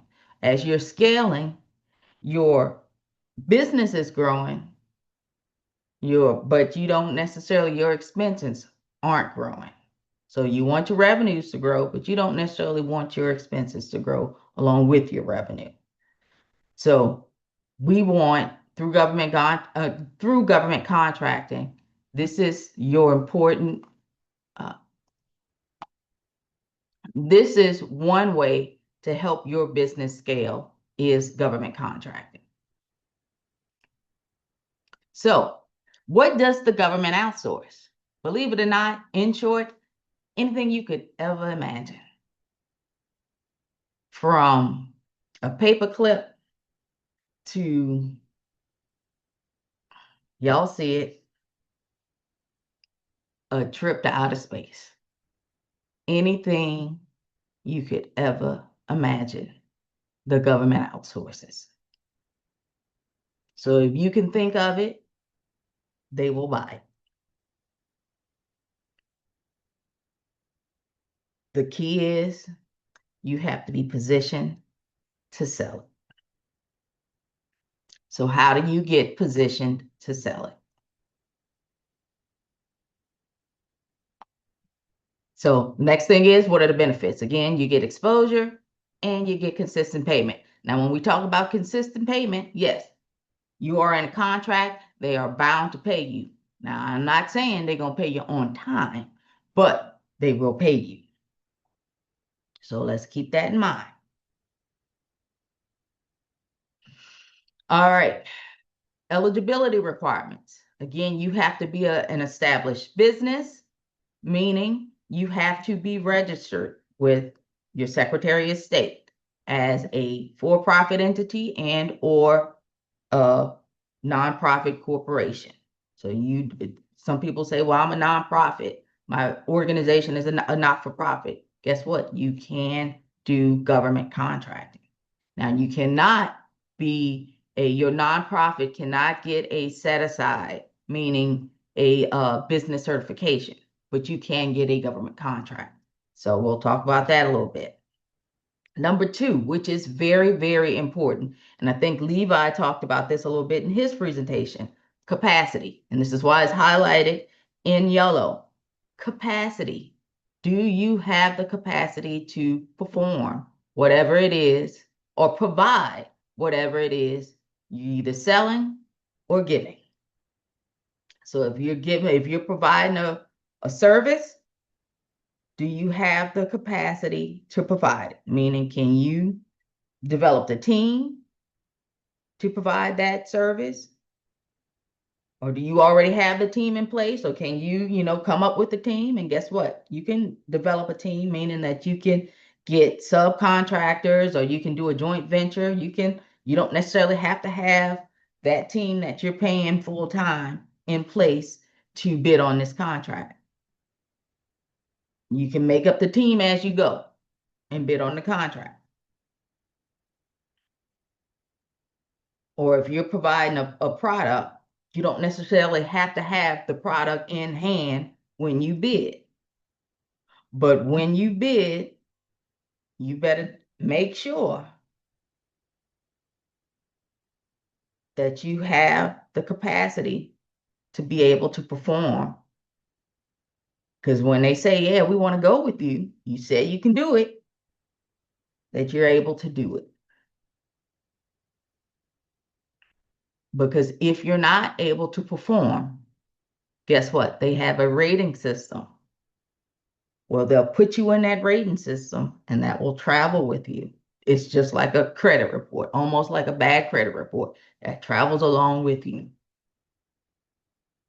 And you don't want to be in that rating system.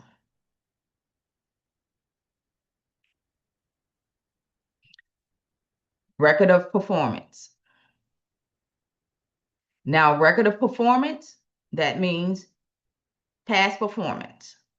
You don't necessarily have to have past performance to do government contracting at any level. You can be a new start business and bid on an opportunity that you think you're capable of bidding on and win it, as long as you can perform.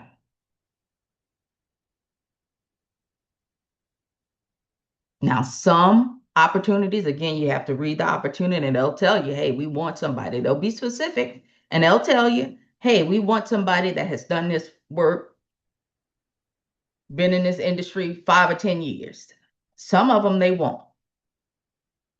Again, the organization will be specific in what they want, but in some cases they won't.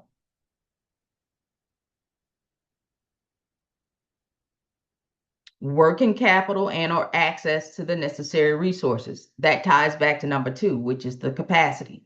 The government is not going, and that's any level of the government, they're not going to give you money up front to do their job.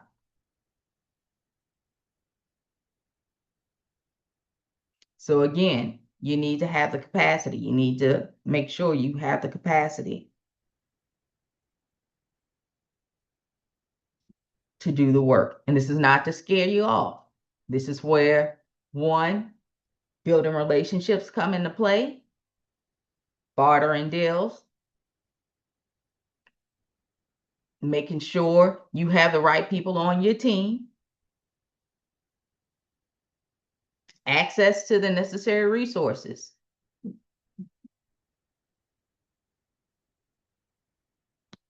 Because you can get the job done. And then number 5, the financial capability and stability. Because sometimes in those requests for qualifications and requests for proposals, they will ask you for a financial capability or stability statement. And Levi touched on those type of documents in his presentation: balance sheet, income statement. Guess what? They'll ask for that in a request for proposal on some requirements, on some RFPs or solicitations.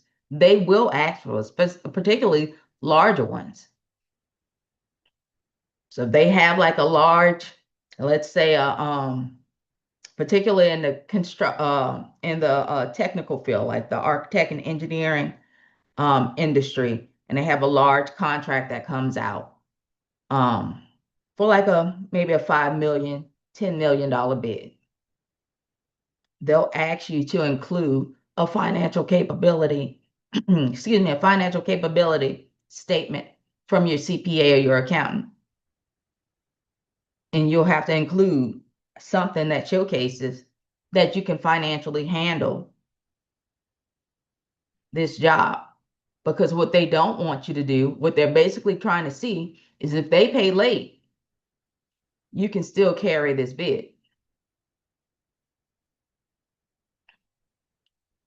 They don't want your business to fold because the government shuts down. They still want you to continue to contract, or they still want you to be able to work if they pay late or if something happens, because life does happen. I'm not trying to scare you, but it is the reality.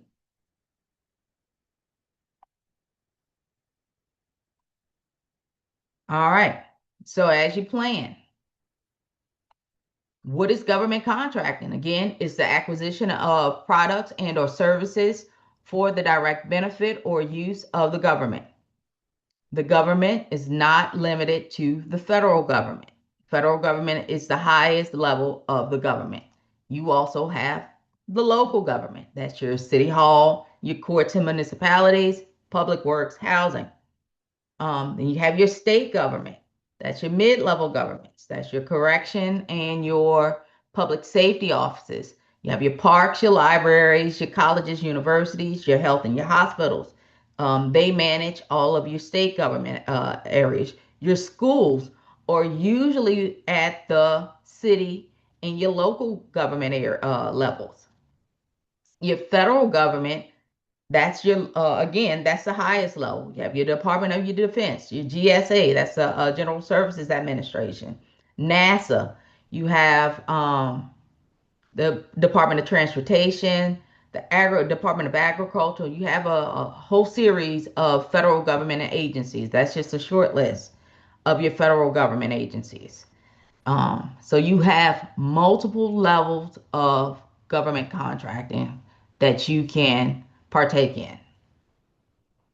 And note, they all outsource for services, product and services, not just services, products and services. So, how do you access them? First thing you need to do for federal government, you need to be registered in sam.gov. Hopefully, everybody has heard of sam.gov. This is the website, sam.gov. Next Tuesday, I am hosting a free sam.gov registration training class. We're going to walk through how to register for sam.gov. It will be free, and I have a link at the end of this presentation. So it's going to be at 6 p.m. It's going to be in the evening. So I will have it at the end of, it's the last slide. For those who are interested, it is free, and we'll go through the steps on how to register for sam.gov if you have not registered for sam.gov. So for those who want to do business with the federal government, you have to be registered with sam.gov. There's no ifs, ands, or buts about it. If you want a federal business certification, so any SBA business certification, any veteran-owned business certification, you have to be registered with sam.gov. So this is the site you need. This is the first stop to being registered with or doing business with the federal government. If you heard of getting on the GSA schedule, that's another mechanism of getting in with the federal government. It's through the GSA schedule. I teach a class on that. I haven't scheduled my next one. I just taught one last month. I plan on teaching another one in the last quarter of this year. Just haven't scheduled it yet. So you'll have a link to my website. So keep checking my website, and Candy will probably share when I schedule it. But I'll teach a free class on how to get on the GSA schedule.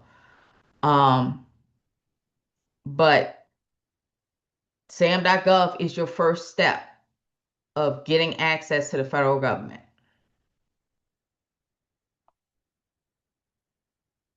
For state government procurement opportunities, you have to get registered as a vendor with your state government. For Louisiana, it's the Louisiana Office of State Procurement. I taught a class last month on how to get registered with that. I'll probably be teaching another class on this one in September. I haven't scheduled the date yet, but I'll be teaching a free class on that one as well.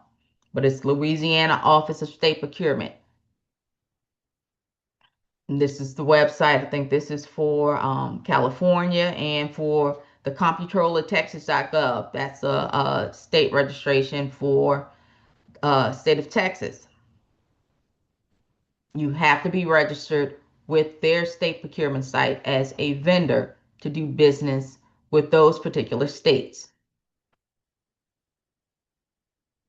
to do business with the state at the state level.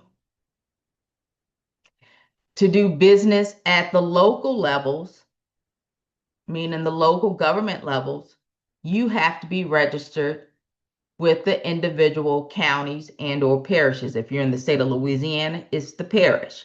So if you're located in Orleans Parish, or if me, I'm in St. Tammany Parish, you go to the individual parishes and they have a procurement office or a procurement department.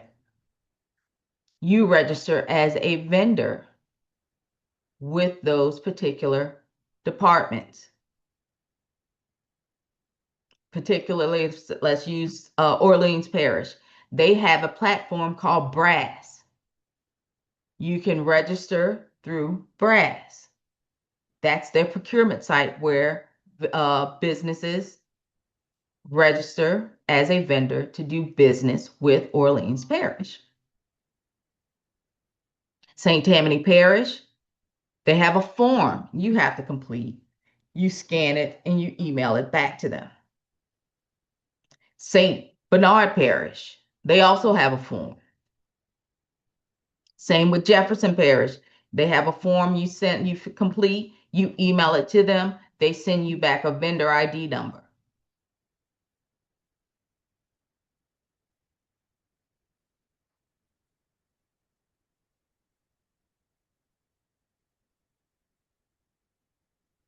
All right. And let me know if I'm giving you too much information.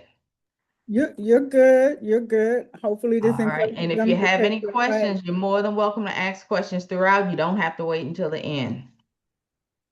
Oh yeah. I like questions in the middle of it. Okay, well, 'Cause I have a question. I have a question. okay.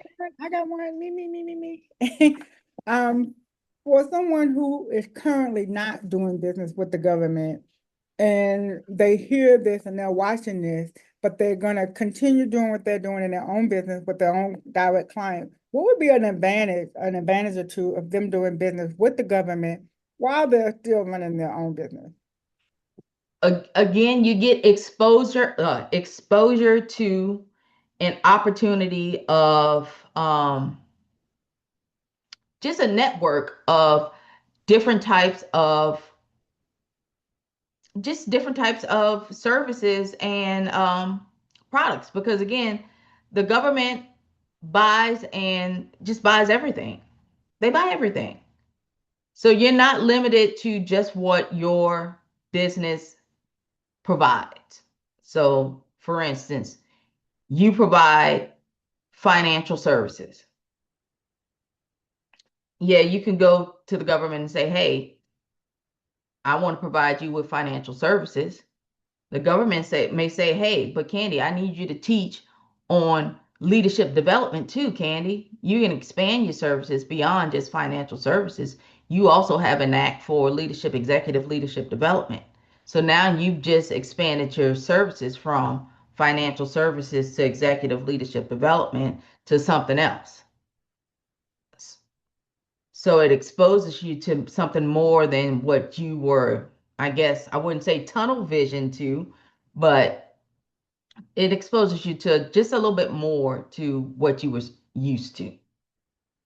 Yeah. And it allows you the opportunity to possibly partner with other businesses because they may need, hey, let's use the disaster recovery situation. We know we live in Southeast Louisiana. We know we're going to get some form of extended rain. We're not going to call it a storm. We're going to call it extended rain or a threat of extended rain. So we have to be positioned for a possible disaster. Although this current administration is not FEMA friendly, we do know that our area is susceptible to disaster. We know we're susceptible to flooding. So although this current administration does not like FEMA, we know FEMA is not going away in any form, shape. So not only the local government, but we have a office in Baton Rouge called the Governor's Office of Homeland Security. We have Homeland Security that's been positioned solely for disaster emergency management. They have an emergency management office that deals with disaster. And as one part of disaster, guess what they have a need for? Someone that deals with finances, grants, money from FEMA. Guess who they're going to be looking for? Somebody like Candy Martin. Candy never knew that she would be dabbling in disaster recovery. Never crossed her mind because that's engineers and people that don't look like that. Don't do. I never did nothing like that. That never crossed my mind.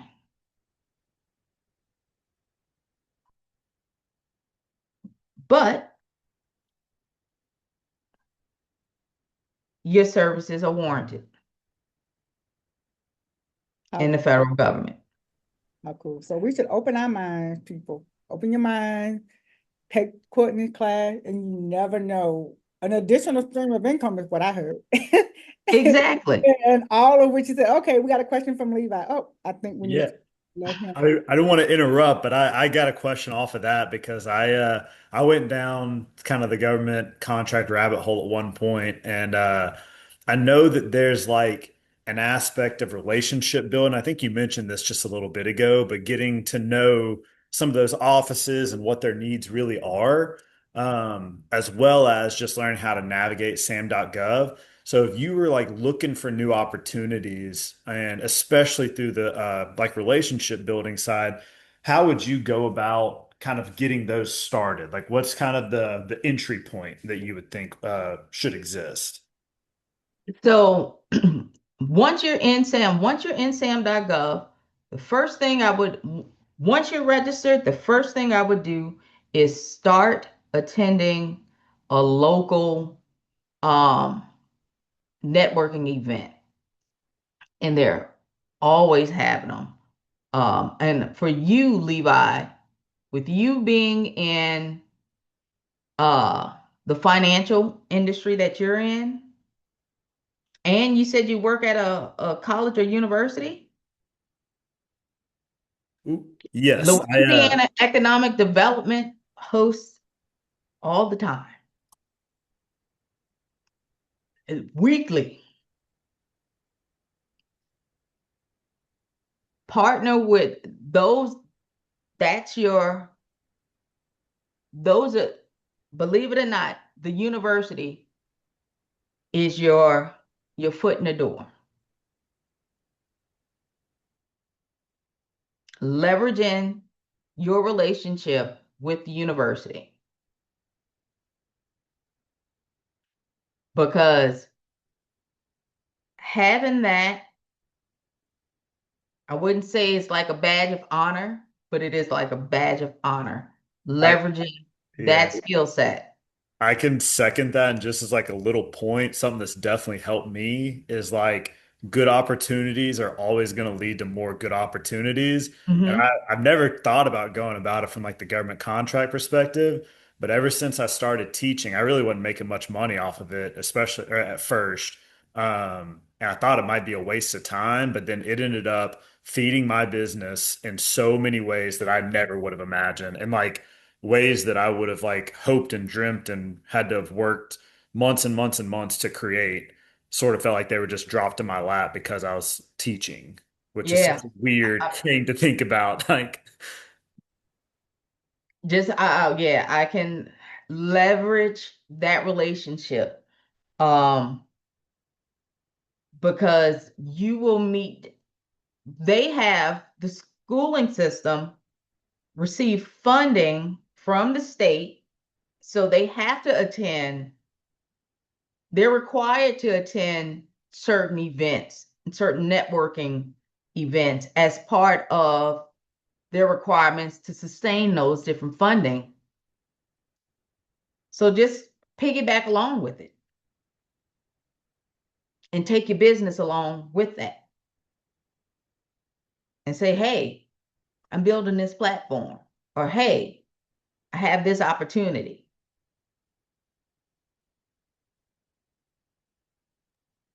thank you for that. Leverage your, yeah, That's genuinely like super helpful for me. So thank you for that. yeah. Use your position at the university as your foot through the door to both the state and the federal government. Um, yeah, you already have a, believe it or not, you already have a leg up and you probably don't know it.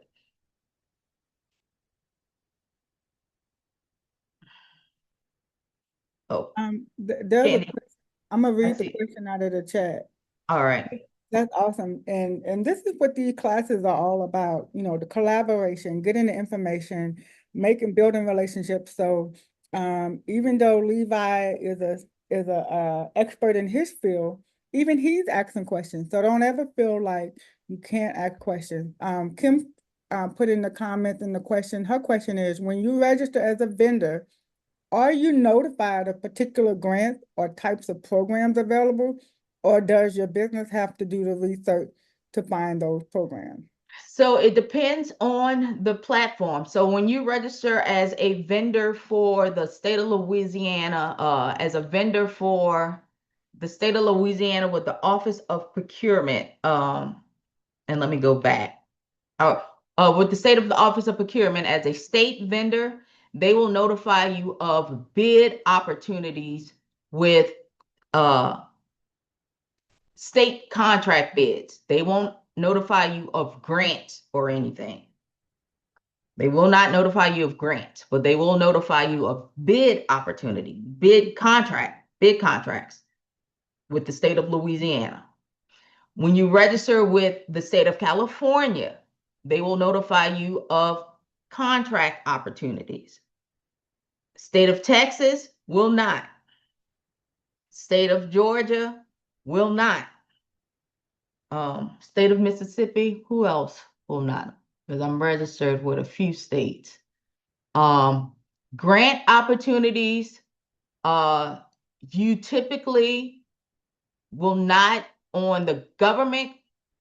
So for grants.gov is the federal government grant portal registration, vendor registration portal. You have to be registered with sam.gov first in order to even access grant.gov. So you got to go through sam.gov first, get registered with sam.gov to even access grants.gov. But once you get into grants.gov, they will not notify you on grant opportunities. You're going to have to go to sam.gov to see what grant opportunities are available. For grant opportunities, there are some platforms that will notify you, like Hello Alice notifies you of grant opportunities, and I think that's free, but most of them you have to pay for grants. I'm not familiar with too many free grant opportunity ones, but um for bid opportunity ones, the state ones, they will most definitely send it to you for free.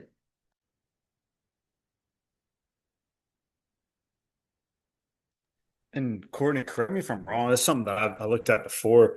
Can't you like this is not something you necessarily register your business as potentially providing? Can't you ask to be notified of like stuff that might be out of your wheelhouse also? So, like say, I know I've heard of some people Yeah.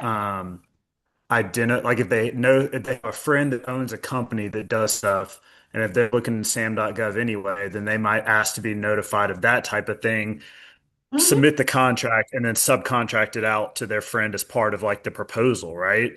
And you can bid on it too. I do supplies. I have a contract for supply stuff. I ain't I have an active contract for supplies. I do management consulting, but I also have contracts for supplies. You can bid on it and actually win. Again, government contracting exposes you to a lot of things. The key is positioning your business. You're not bound to just what you're doing. Candy does financial services, but she can do executive leadership training. She can do project management, which is a broad terminology.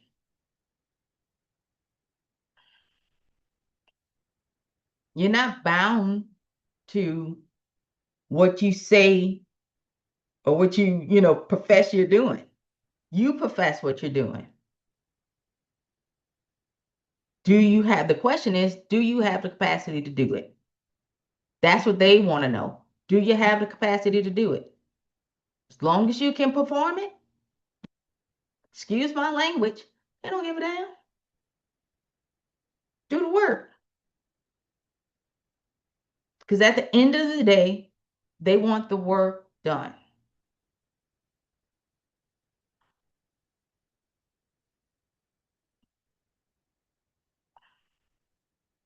The key is you have to have your business. As long as your business is put together and structured properly, and we're gonna make sure. Oh, and I still have this chat thing anyway. Sorry, couldn't see. Um, Make sure your business is positioned properly. And then when it comes to, so you have two pieces. Positioning your business to be ready to bid. That's one thing. And then when it's time to bid, depending on what it is that you're bidding on, making sure that's put together, you're good to go. So now we're talking about being positioned to bid. Okay, you're registered in the you're registered, your business is registered. One, you're registered with your Secretary of State. So you're registered with your Secretary of State, you got your EIN. So you got all that in order. You're registered with sam.gov if you're doing federal. You're registered with your vendor if you're doing state. You with whatever vendor, whether it's the state vendor or if it's your local parish vendor. Now, if you want to do a set aside in addition to a business set aside, so you have these different variations of business certifications. We talk about SBA certifications. You got woman-owned small business. That's the WOSB. You have economically disadvantaged women-owned small business. You have the 8A program. People heard of the SBA 8A small business development program or the historically underutilized uh, business zone, which is the hub zone in the small business. That all falls under the SBA certifications. You have the Department of Transportation DBE program. You have the Veteran Affairs, the Service Disabled Veteran owned small business, or the Veteran owned Services Able. Did I just say that? Veteran owned small business certification. So you have all of those certifications that are government-based certifications. You need to be registered in sam.gov to access any of those certifications. So anything in this white box, you need to have your sam.gov account active in order to access those certifications. So just keep that in mind. Then you have your statewide certifications. You have your SBE, which is your small business enterprise.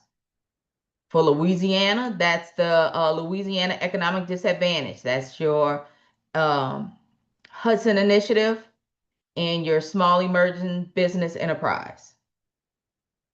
The Department of Transportation has the Airport Concession Disadvantaged Business Enterprise. That falls with the Department of Transportation DBE program.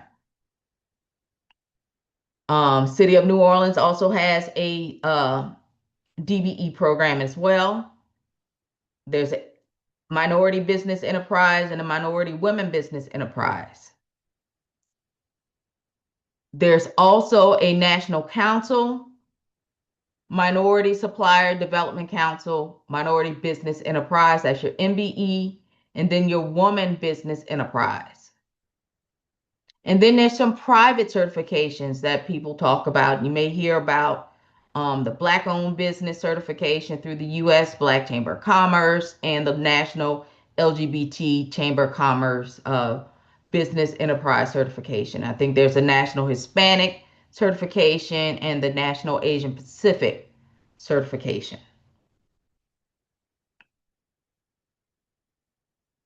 So there's a host of certifications or set-asides that your business can get certified in. And these are for-profit entities only. Nonprofits cannot get these certifications.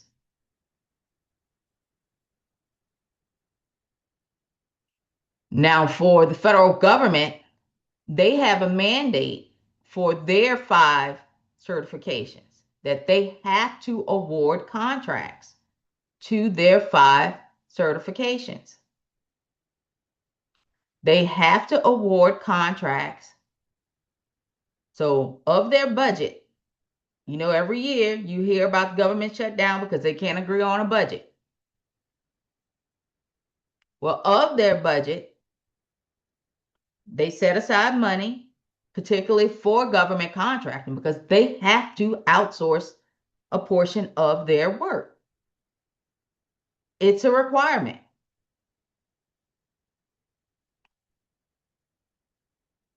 Which is the whole premise of these certifications. They have to outsource their work, which is why it's important for y'all to get these certifications. Don't sleep on getting the certifications. So, for the small businesses, and what constitutes a business as small business? And how do you register as a small business? Guess how you register as a small business? Through your sam.gov registration, through your NAICS code. That's what constitutes you as a small business. So 23% of our national budget, our federal budget, 23% of that budget has to go to small business procurement. 5% has to go to small disadvantaged businesses. 5% has to go to woman-owned small businesses.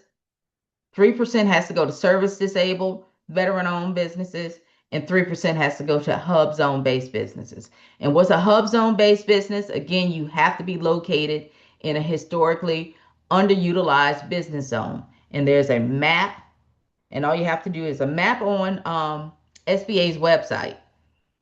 And you enter in your zip code, and it'll tell you if your business is located in a hub zone.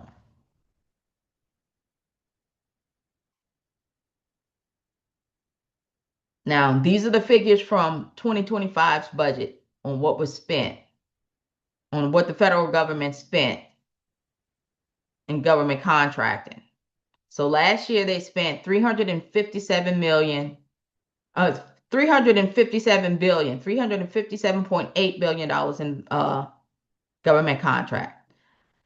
179 billion was awarded to small businesses as prime contractors. 29.4 billion went to women-owned, 75.3 went to small disadvantaged businesses, 32.5 billion went to veteran-owned, 17.3 went to hub zone, and I need to change that because only 32.3 went to veteran-owned, not veteran-owned and hub zone. It was just veteran-owned. Because 17.3 went to hub zone and 24.3 went to 8A. So they're spending money, y'all.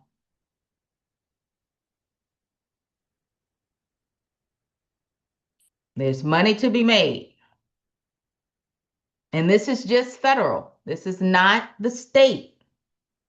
This is not state and this is not local. This is just federal government. I don't have the figures from the state and I don't have the figures from the from the local government. This is just federal government.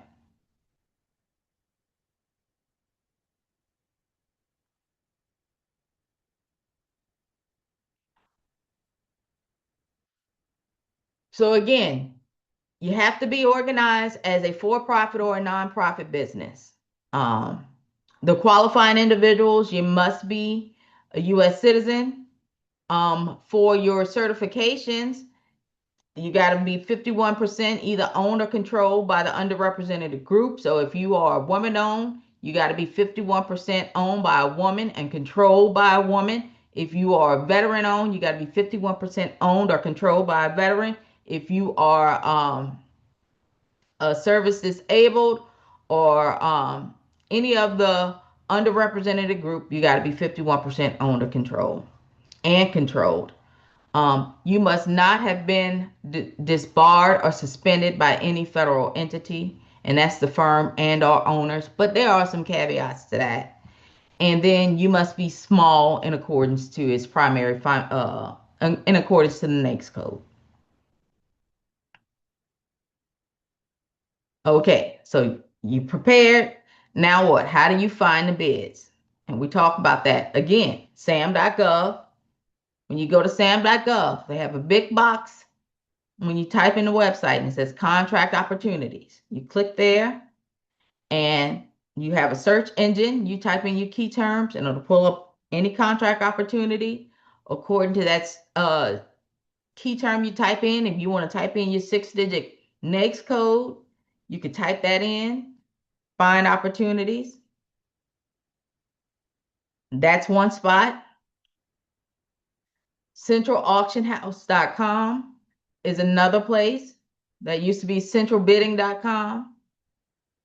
Now, they used to have a fee affiliated with this platform. I'm not certain if they still charge a fee for this platform or not, but they used to have a fee for this one. This is another good spot. Now, one spot, and I may have to share my screen, Candy. Okay. Again, I'm gonna go back to the state procurement. These are also great spots for the state. These are all free. And again, they will send you the bid opportunities. Once you register with them, they're going to send you the opportunities for the state. But there's a federal site. Oh, also your local PTAC, which is your Procurement Technical Associate Center, they will also send you opportunities. So if you register with them, they're another good resource to have as well.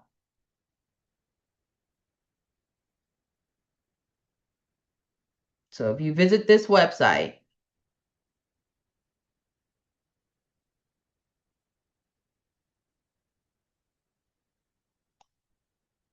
but there's another one, but I'll get to that. Let me see if I can pull them up before because once you identify who your bids are, because the next thing is how do I bid? After you identify your bids, attend every meeting you can. If they have a pre-bid meeting, attend them. Go to them. Meet those contracting officers. Meet your potential competition because that may be a future partner down the line, or a potential teammate down the line. Go and meet them. But please, please, please attend those meetings. If it's a Zoom call, jump on that Zoom call. Even if you just jump on and have to mute your call, mute your video, jump on it and listen. Please don't miss that opportunity and ask questions if you can. Learn how to package bidding. If you need help, utilize those free help like PTAC. Utilize resources like the Urban League. The Urban League also offers free business advising and bid packaging support. Utilize them if you need assistance with them as well. So if you need help, ask for help and then submit. Please, y'all, don't get discouraged. The worst that can happen is they select somebody else. That's the worst. But submit your bid. Read your bid, find a bid, put your package together, submit it. And then be patient. And note that you may not win on your first opportunity, your first try, but keep trying. Keep trying and keep trying. Now, once you won, you better deliver. And make sure that you are doing what you stated you were going to do. Because that's what they're looking for at the end of the day. They want delivery. They want you to comply with what you stated you were going to do. And communication is key because guess what? They have amendments and they have revisions in contracts for a reason. It's called change orders. It happens because they change on their end. They're human too. Guess what? The government mess up. Y'all see it. They mess up every day. So it happens. And communication is key. So if something happens, it's okay. Just say it. And y'all can work together and build that relationship.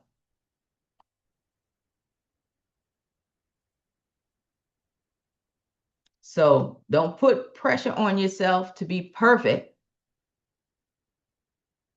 but you do have a responsibility. And the responsibility is to make sure you're an effective communicator in whatever it is that you're doing. So in short, government contracting is a scaling opportunity. Make sure you do the research. Make sure you position your business, gather all your bidding documents and package, and then submit your bidding proposals. And then just be patient. And always, always, always ask for help.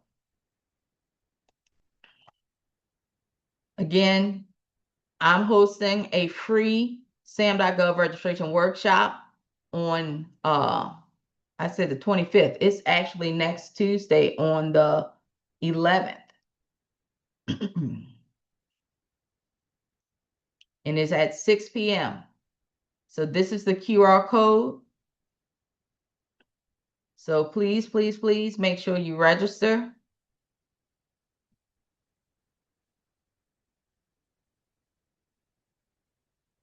And you can always visit my website. This is my contact information.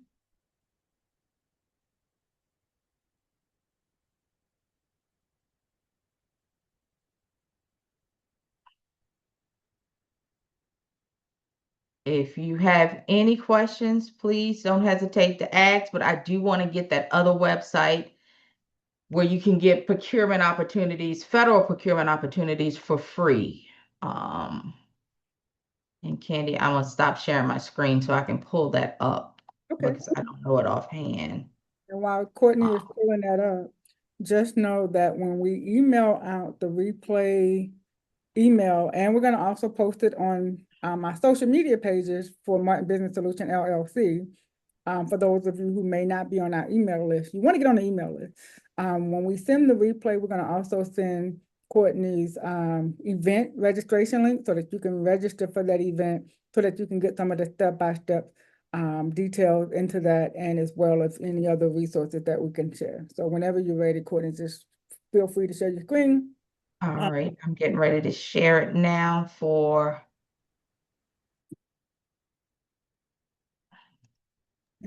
And don't you guys go anywhere. We got one more thing that I'm going to ask you to do, and that'll conclude our session. So we're going to let Courtney finish sharing the resources, and then I'm going to come back with one last piece of thing for you to do, and then we'll be off and rolling. Can you see my screen? Yes. It is actually called fedconnect.net, and I'm putting it in the chat.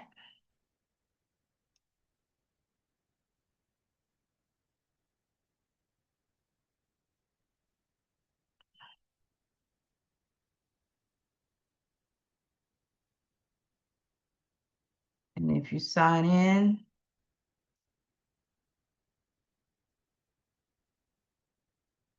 and it shows opportunities, but they will email you opportunities based on whatever criteria you tell them you want opportunities affiliated with. So if you tell them you're interested in project management, if you're interested in supplies, whatever, you can give them a list of key terms, or I think it's based off of your NAICS code, and they'll email you the opportunities, and it's free because I haven't paid anything yet, and I've been having this for about a year or two, and they haven't sent me a invoice yet. So y'all, it's been free. So it's called fedconnect.net. So sign up before they change their mind.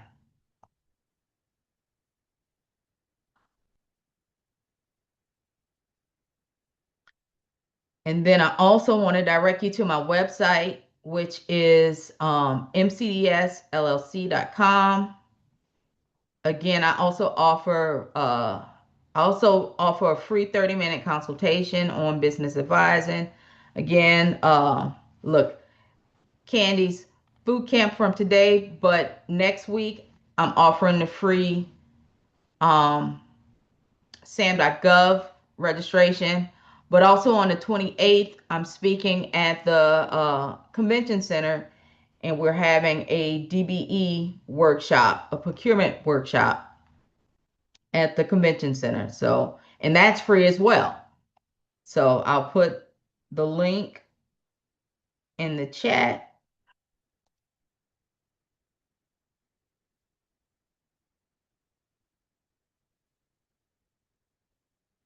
And I'll keep this updated as I select. Like I said, I'm going to host in the last quarter of the year. I'm going to do another training on how to get on the GSA schedule. I just haven't selected a date yet. And then I'll be doing another training this month on how to register as a state vendor.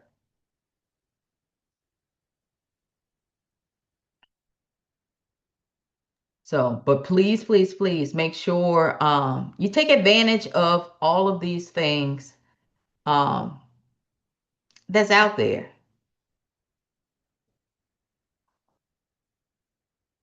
All right, Courtney, you have done a superb above and beyond job. Thank you, Levi, for also, as your students say, overshare. Look, I don't call it oversharing. I call it kicking the gate open. So many of us just don't have access, and that's what we strive to change here at Martin Business Solutions for everyone.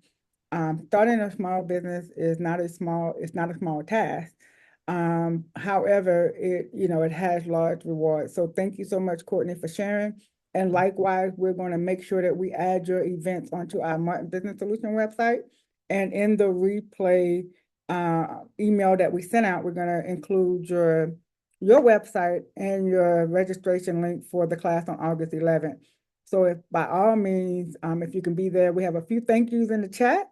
I thank our clients. You guys are awesome sauce for sticking in with us and checking in on these websites and getting this information, on these webinars and getting the information. We ask that you do share what you learn. And I have one last thing I need everybody to do, even our presenters. So that includes Courtney and Levi. You guys aren't off scot-free. So over the next couple of months, we'll have some more classes. These are some of the topics that we may run into. These are just some. We're always inspired by what's going on. So make sure that you follow us and stay registered, stay connected so that you can be in on the workshop.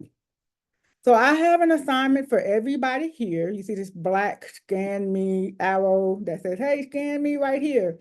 I need everyone to take this quiz for a couple of reasons. One, we offer these workshops at no cost. And in exchange, we are asking that you take 10 minutes, if it takes that long, to do the quiz. And if you've done it already, do it again.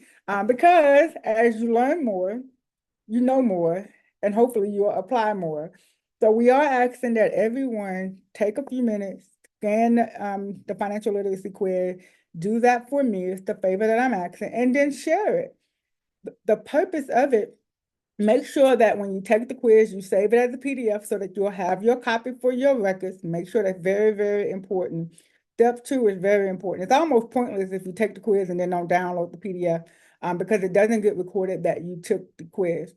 I'm also asking because for the month of August, our team we have a collective effort that we are eradicating financial illiteracy. So we have a bit of a contest. So I'm asking because I want to win. Y'all know I'm competitive. Take the quiz. So everybody wins. You get the education. You get to see where you are.